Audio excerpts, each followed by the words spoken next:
Hello everyone, welcome back to my YouTube channel. So आज हम बात करेंगे क्या हम यूजीसी नेट एग्जाम को विदाउट एनी कोचिंग और without any paid courses crack कर सकते हैं या नहीं कर सकते। तो आज की जो वीडियो होने वाली इसी टॉपिक पे होने वाली है।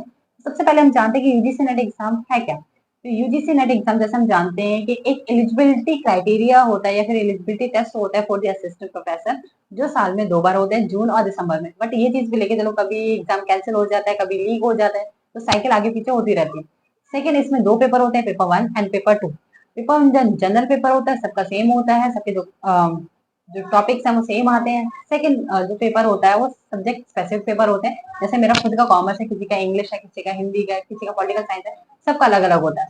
अब हम बात करते हैं कि इसकी जो नेगेटिव मार्किंग है वो कैसे होते हैं। तो हर एक क्वेश्चन के लिए आपको 2 मार्क्स मिलते हैं, प्लस इसमें कोई भी नेगेटिव मार्किंग नहीं है, जो कि एक प्लस पॉइंट है। अब हम बात करते हैं कि इस नेट को क्रैक करने के फायदे क्या हैं। कि अगर हम क्रैक करना चाहते हैं या फिर विदाउट एनी कोचिंग, विदाउट जो भी हमारे सवाल है, बट इसको करने के क्या फायदे बेनिफिट्स क्या हैं। जैसे कि हम जानते हैं, अगर आप नेट क्वालिफाई करते हो, असिस्टेंट प्रोफेसर के लिए जाओगे। सेकंड, अगर आप पीएचडी में एडमिशन ले सकते हो। थर्ड, अगर आप जेरो क्वालिफाई करते हो तो पीएचडी में एडमिशन भी ले सकते हो, प्लस आप स्टाइपेंड भी ले सकते हो, जो कि एक बहुत बड़ा अमाउंट होता है। प्लस एचआरए भी आपको मिलता है, एचआरए आपको अच्छा खासा मिलता है। जैसे अगर आप दिल्ली में हो तो दिल्ली में एचआरए बहुत अच्छा मिलता है। अब हम बात करते हैं कि इसको करने के जो है विदाउट एनी कोचिंग, तो क्या पॉइंट बनता है। तो सबसे पहले पढ़ना तो पड़ेगा।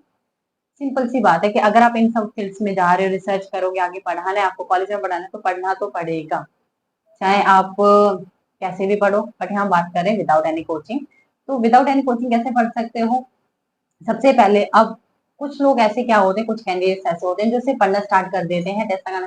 बट ऐसा नहीं, सबसे पहले आपको अपना सिलेबस देखना है। सिलेबस जैसे आपने देखा उसको, और एक एक पॉइंट्स आपको देखने हैं, एक एक वर्ड देखना है कि इसका मतलब क्या है, क्या पूछा जा रहा है हमसे, वो करना है। उसके बाद आप क्या करोगे, टेस्ट लगाना। सिलेबस आपने देखा, उसको आप रिटर्न डाउन कर लो, कहीं पे भी लिख लो या फिर चिपका दो, जहाँ पे आपकी नजर पड़ती रहे कि हमारा जो सिलेबस है वो क्या है, पेपर 1 का भी प्लस पेपर 2 का भी।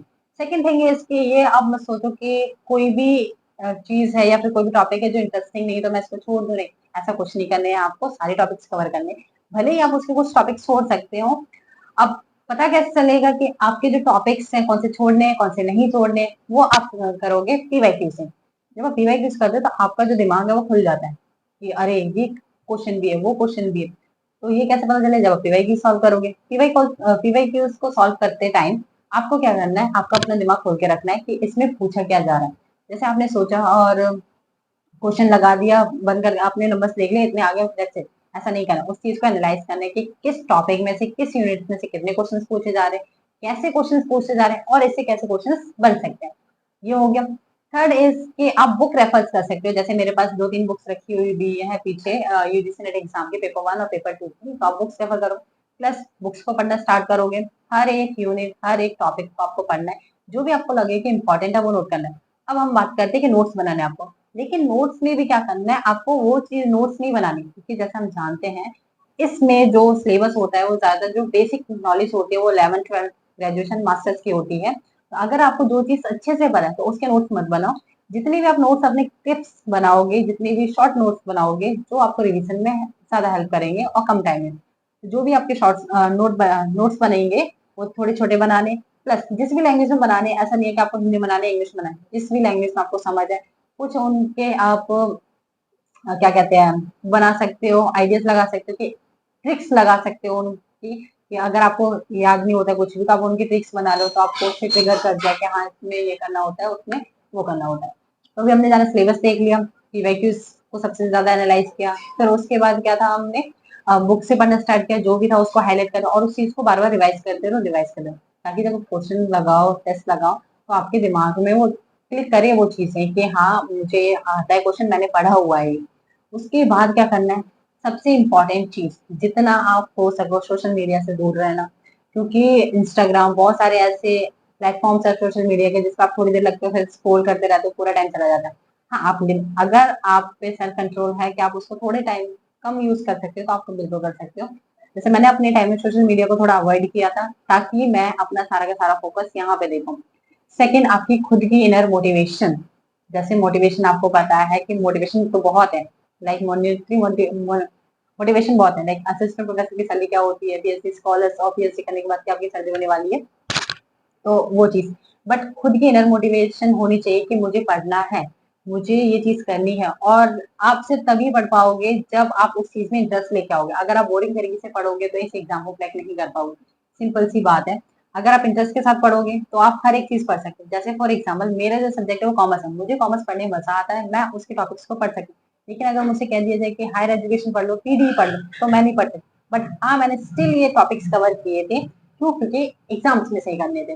तो आपको इनर मोटिवेशन लेके आने के, हाँ मुझे एग्जाम करना है। अब ऐसा नहीं कि आप डेली बेसिस पे उसी मोड में पढ़ोगे, full active and rationality, but नहीं, ऐसा कुछ नहीं है। किसी दिन अप्स एंड डाउन आते हैं, तो ऐसा नहीं कि अगर आप आज क्वेश्चन नहीं कर पा रहे, आज नहीं पढ़ पा रहे, तो कल भी नहीं, उसमें डिमोटिवेट हो जाओ, नहीं। आपको फिर से स्टार्ट करनी है वो सारी चीजें। और अगर मैं नोट्स की बात करूँ, आपके पास इतना टाइम नहीं है, या फिर आप वर्किंग हो, नॉन वर्किंग हो। अगर आप नॉन वर्किंग हो तो आप एटलीस्ट 6 to 8 आवर्स अपने इस एग्जाम के लिए दो। लेकिन अगर आप वर्किंग हो तो आपके ज्यादा से ज्यादा आवर्स आपके वर्किंग एरियाज में जाते हैं।